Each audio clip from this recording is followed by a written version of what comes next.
1 mile of train, one toilet. Nobody uses it. 2 crew members are locked in a cab for up to 12 hours with 15,000 tons behind them and a single door they refuse to open. The federal government requires that facility to be there. It has a chemical retention tank, a seat, and no running water. The cabooses vanished in the 1980s and took the bathrooms with them. What replaced them was a compartment so close to the engineer's seat that using it becomes its own kind of problem. Crews stop drinking water before their shift starts, not because they aren't thirsty, because they've learned what happens when the system built around them doesn't stop. Inside the cab, the physical space is remarkably small. 2 people, an engineer and a conductor, operate a machine pulling a load that often stretches 100 cars, measures over a mile from end to end, and weighs upwards of 15,000 tons. For 12 hours straight, this steel cabin is their entire world. The run offers no scheduled rest stops or roadside stations. Just steps from the engineer's seat behind a small metal door in the nose of the cab sits the required sanitation compartment. On paper, this design solves the most basic human need. In reality, many experienced crew members treat that door as if it were welded shut. Opening that door is a calculated risk. A single trip to this compartment means leaving active controls, sacrificing situational awareness, and facing whatever state the chemical tank was left in by previous runs. Because this massive machine moves continuously across long distances, the mere presence of a toilet does not make it a viable option. What should be a routine physiological function instead becomes a persistent source of tension, transforming a standard shift into a test of physical endurance.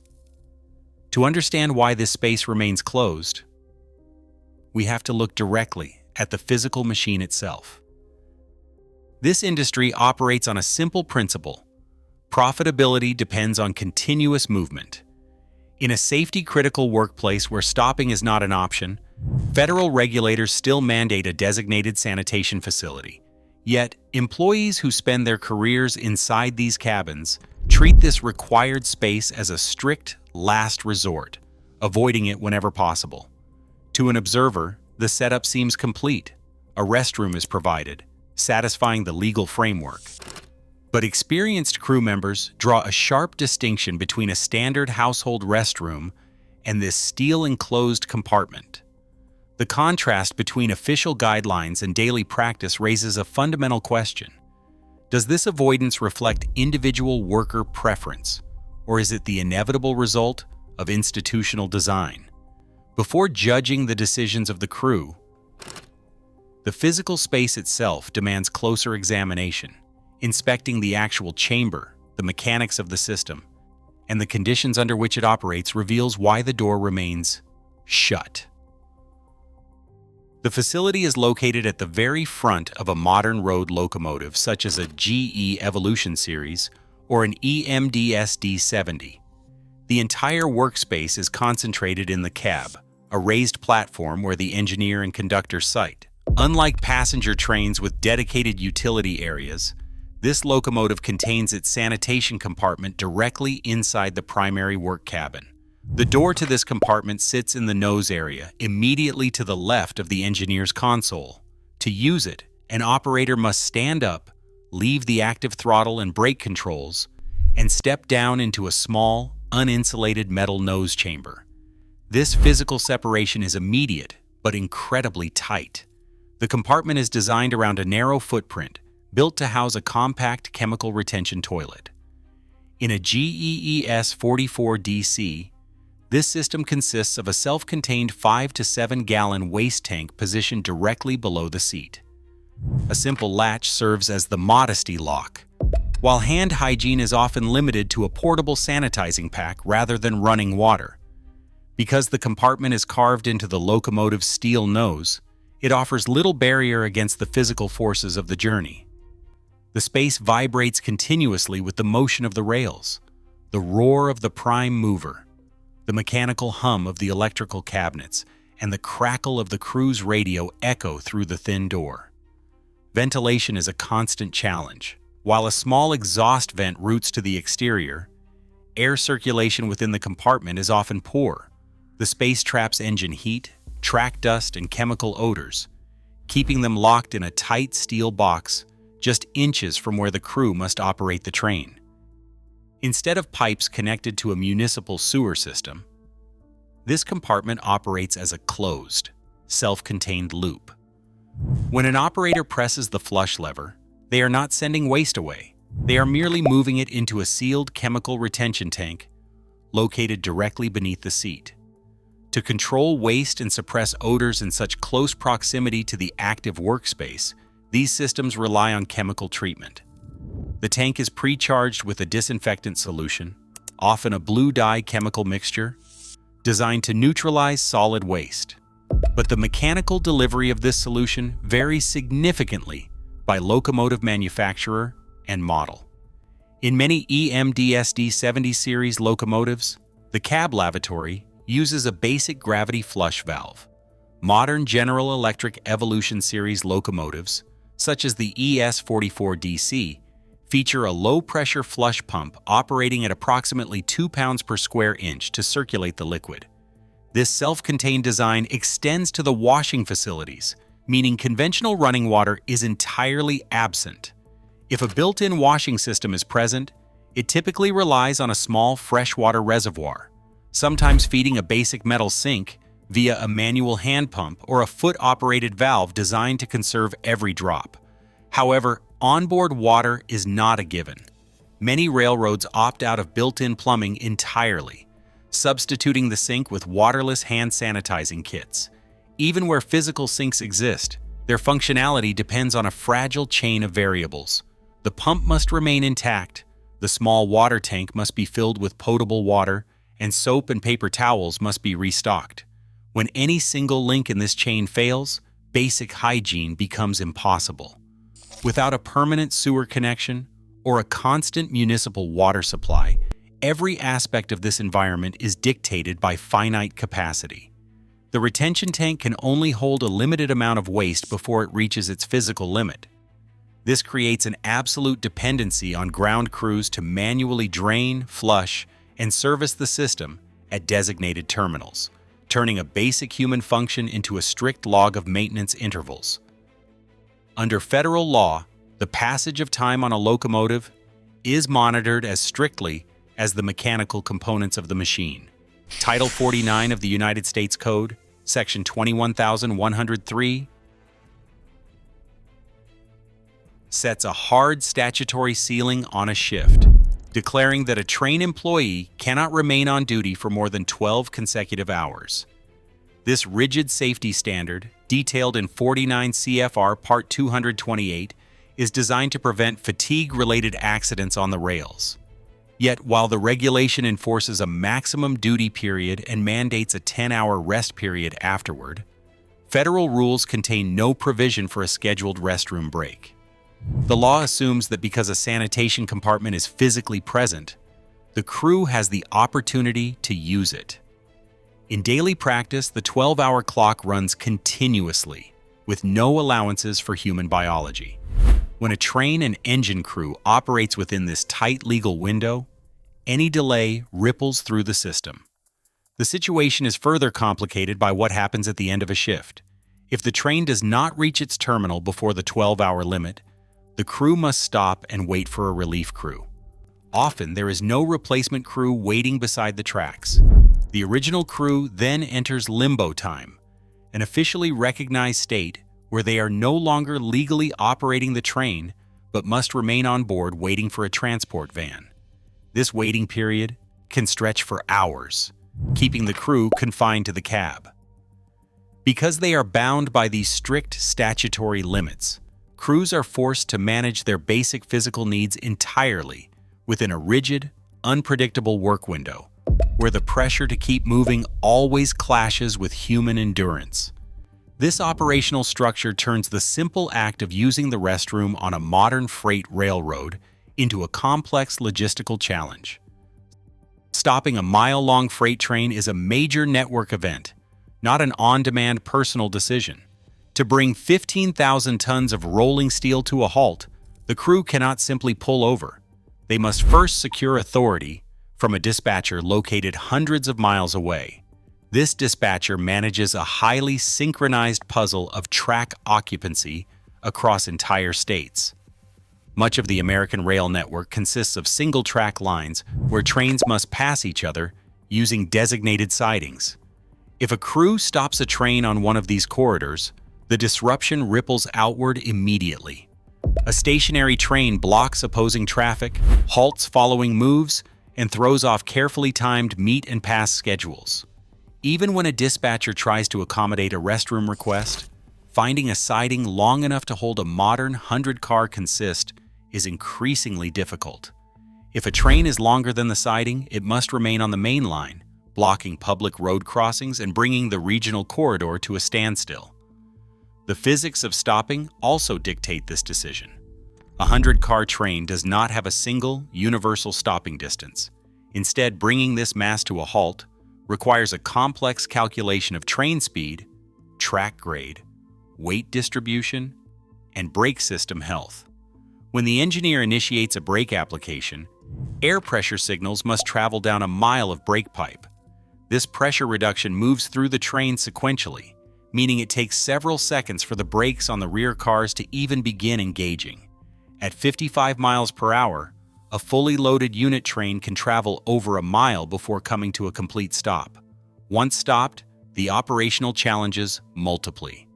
The crew must secure the train to prevent runaway movement, a process that involves managing air brake pressure. Resuming movement is not instantaneous. Before the train can start rolling, the locomotive's air compressors must pump air back down the entire length of the train to fully release the brake shoes. Rebuilding this pressure and releasing the brakes can take 30 minutes or more.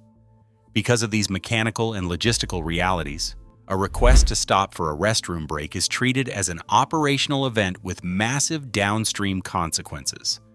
Every minute spent sitting still translates directly into delayed freight, blocked highways, and broken schedules across the network. For the dispatcher and the crew, the entire system is engineered to prioritize continuous momentum, transforming a basic physical need into a threat to the flow of commerce. In 1982, the Federal Railroad Administration began relaxing the requirements for staffed cabooses on freight trains, initiating a structural reorganization of onboard rail labor. For over a century, the caboose served as a dedicated crew space at the rear of the train, entirely separate from the noise, mechanical demands of the locomotive cab. It was equipped with its own facilities, which commonly included a toilet, freshwater washing basins, seating, and rest areas. This arrangement physically distributed the crew and their basic necessities across the length of the consist.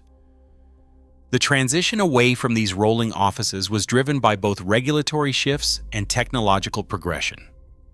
In April 1985, Arbitration Award 444 established the legal framework to eliminate the caboose, setting an implementation date of July 1st of that year. Major carriers phased out the cars at a rapid pace. Norfolk Southern retired its last mainline cabooses in 1987. Followed by CSX in 1989. By the early 1990s, Class I railroads had systematically removed crude cabooses from mainline freight service, relegating them to niche roles like local switching or maintenance of way work. The safety and monitoring functions of the rear crew were transferred to the end-of-train device, or EOT. First trialed in 1968 and formally certified by the FRA in 1981, this electronic telemetry unit monitors brake pipe pressure, GPS coordinates, and rear marker signals, transmitting the data wirelessly to the engineer's console. The EOT successfully automated the mechanical oversight of the train's tail end, but it could not replace the physical human space. The removal of the caboose permanently eliminated the secondary set of toilets and washing areas. The entire operating crew became concentrated in the locomotive cab, compressing all operational responsibilities and basic biological needs into a single, compact steel compartment. On April 4, 2002, the Federal Railroad Administration published its final rule on locomotive cab sanitation, codifying standards under Title 49, Code of Federal Regulations, Sections 229.5, 229.137, and 229.139. On paper, this regulation is absolute. It dictates that every lead locomotive in use must have an enclosed sanitation compartment. The law specifies the exact features required: a functioning toilet facility, adequate ventilation, a door with a modesty lock, a trash receptacle, toilet paper, and a washing system with potable water or chemical equivalents. These standards seem to guarantee a clean and sanitary workplace. If a system is broken, Section 229.139 mandates that the railroad must either repair it or provide the crew with immediate access to an outside facility that meets federal guidelines. But the legal presence of a restroom does not guarantee a clean, odor-free, or stocked environment. In reality, the rule contains built-in operational allowances that dilute its effectiveness. Under Section 229.139, if a toilet is reported as defective, the railroad is not required to take the locomotive out of service immediately. Instead, the carrier has a 10-day calendar window to continue using that locomotive in switching or transfer service before completing repairs. Worse, secondary issues like a broken modesty lock do not require prompt intervention. Railroads can wait until the locomotive's scheduled 92-day inspection to repair the lock, leaving crews to operate with compromised privacy for up to 3 months. Because these loopholes exist, a locomotive can remain fully compliant with federal safety laws, while its sanitation compartment is practically unusable. The law ensures the physical presence of a steel door and a chemical tank, but it leaves the day-to-day realities of cleanliness, chemical levels, and functional hygiene to the discretion of carrier maintenance schedules. Draining a locomotive's chemical retention tank is not a task that can be performed at a random siding. It requires dedicated ground support, specialized terminal equipment, and an authorized service facility. Mechanics and terminal service workers are the unseen links in this system, tasked with executing a process that is highly specialized, yet frequently delayed. Modern road engines, like the GE Evolution Series or EMDSD 70 House, compact waste tanks holding only 5 to 7 gallons of liquid. Manufacturer guidelines, such as those in diesel locomotive maintenance manuals, outline a strict procedure: depressurizing the tank, disconnecting the drain hose, purging the waste with high-pressure air, and refilling the chemical disinfectant. But when these procedures actually occur is a subject of constant dispute. While some carrier guidelines claim tanks are emptied every 3 to 5 days, actual maintenance schedules vary wildly. Verified terminal service records often reveal long operational stretches between cleanings, distinct from anecdotal reports of complete abandonment. Some generic maintenance manuals even schedule thorough toilet cleanouts on a quarterly basis. This gap is driven by locomotive routing. These high-horsepower units are assigned to continuous rotational cycles, pulling freight across thousands of miles and passing through multiple regional terminals before returning to a shop equipped for sanitation service. If a route length exceeds the actual service interval, the toilet remains active on paper, but unusable in practice. Even when a system is mechanically functional, it often becomes entirely unattractive to crews. A 5-gallon tank does not need to overflow to be avoided. The carbon filter on a GE nose vent or the gravity flush seal on an EMD can degrade, allowing chemical vapors, diesel exhaust, and raw odors to escape. If basic supplies like hand sanitizer or paper towels are not restocked during irregular terminal stops, the entire compartment is effectively abandoned. Servicing timing is mismatched to route length and crew use, meaning compliance on a maintenance log rarely translates to a clean facility on the rails. The Brotherhood of Locomotive Engineers and Trainmen, along with the Smart Transportation Division, document this problem as a direct struggle over worker time and physical autonomy, rather than a mere hardware defect. Under federal regulations, when an onboard toilet is reported defective, the carrier must provide alternative access to an outside facility. However, the rule does not define a timeline for this relief, leaving crews to wait for authorization while the clock runs down. Grievance files from major Class 1 carriers show that once a worker reports a broken toilet, they encounter a complex chain of command where physical needs are subjected to operational vetoes. To leave a train to use an outside restroom, an engineer or conductor must secure permission from a dispatcher located hundreds of miles away. The dispatcher must find a suitable siding to park the mile-long consist without blocking regional traffic. Next, the terminal manager must authorize a transport vehicle and the relief taxi system. Often an outsourced third-party service must dispatch a driver to a remote crossing.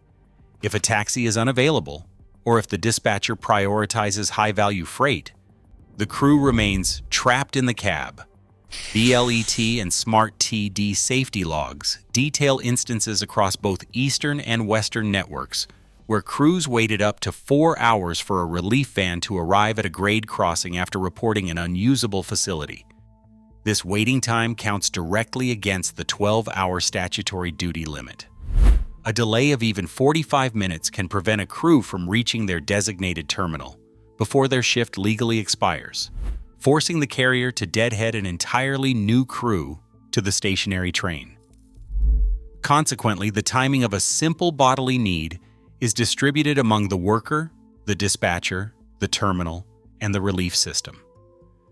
This operational friction transforms a basic biological necessity into a logistical event. The engineering appearance of the toilet problem conceals a labor dispute over access and authority.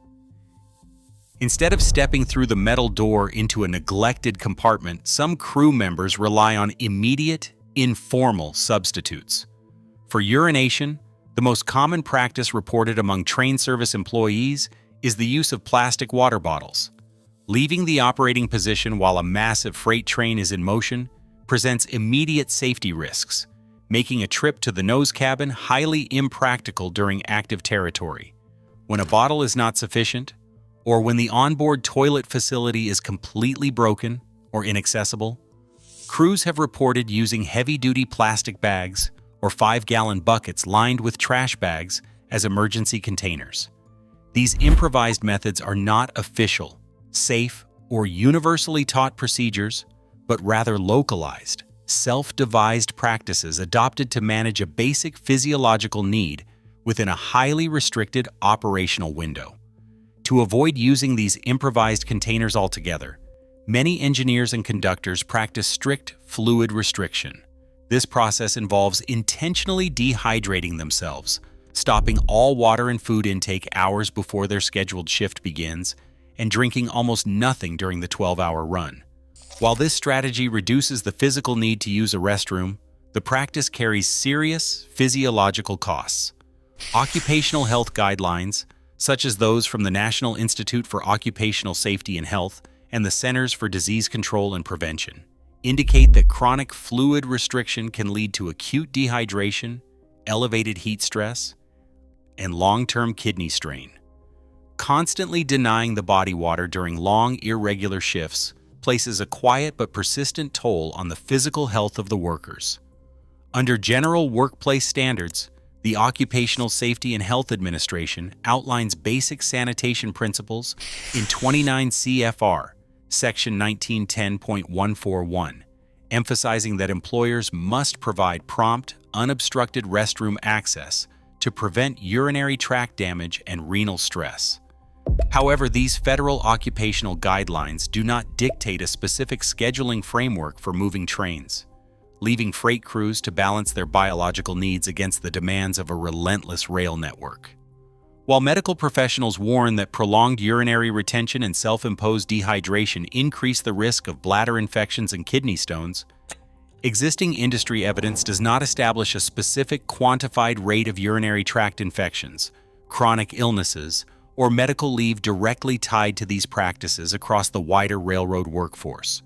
Instead, the physical workarounds and self-imposed dehydration remain individual strategies, uncomfortable compromises made by crew members operating within a system where continuous movement remains the primary metric of success. Amtrak passenger cars utilize vacuum retention and water-based plumbing systems engineered for high-frequency public use.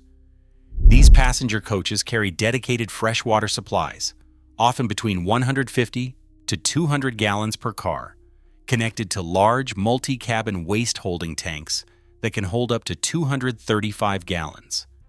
Because the traveling public expects functioning utilities, these systems run on a highly structured maintenance cycle. Passenger trains return to major terminals every 2 to 3 days, where dedicated ground crews systematically empty, flush, and sanitize the retention systems.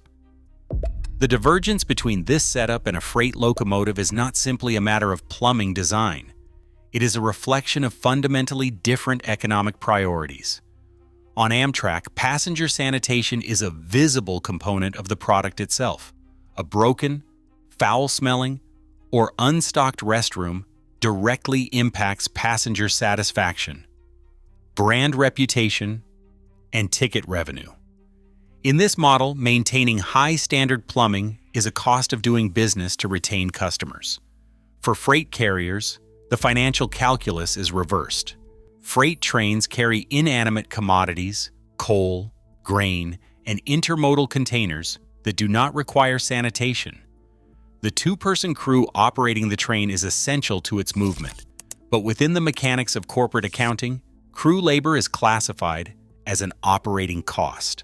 Locomotive deployment is optimized for maximum equipment utilization, keeping high-horsepower road units in continuous rotational cycles across thousands of miles. Because of this, the freight locomotive's self-contained 5 to 7 gallon chemical tank is serviced on a timeline matching the machine's mechanical inspections rather than human convenience. This does not mean Amtrak's vacuum retention technology can be easily transplanted into the cramped, high-vibration nose of a freight locomotive. The two operating environments are entirely distinct. Instead, the comparison reveals how differing institutional priorities shape physical working conditions on the rails. Where sanitation is part of the commercial product, the infrastructure is built to support it. Where sanitation is viewed as a minor labor overhead, the physical burden of managing basic biological needs is shifted entirely onto the crew. Class 1 railroads manage fleets of thousands of high-horsepower locomotives designed for continuous, high-efficiency rotation across a vast national network. These multi-million-dollar machines do not belong to a single crew or a single run. When a train reaches its destination, the operating crew steps off, but the locomotives often remain coupled to the freight cars or are immediately reassigned to a new outbound run. They do not automatically return to a major maintenance hub or a specialized sanitation shop after every shift. Servicing a chemical retention toilet is a regulated, hands-on process. It requires specialized ground personnel, dedicated extraction equipment, and approved hazardous waste disposal procedures. Diverting a locomotive to a service track specifically for toilet maintenance takes the equipment out of revenue service, idling valuable capital. The Association of American Railroads emphasizes that maintaining network fluidity is a primary safety and economic priority rather than a simple operational choice. In single-track territory, which makes up roughly 70% of the national network, any unscheduled stop or detour to service a cab toilet creates cascading schedule disruptions, increased fuel consumption, and crew time overruns that ripple across regional networks.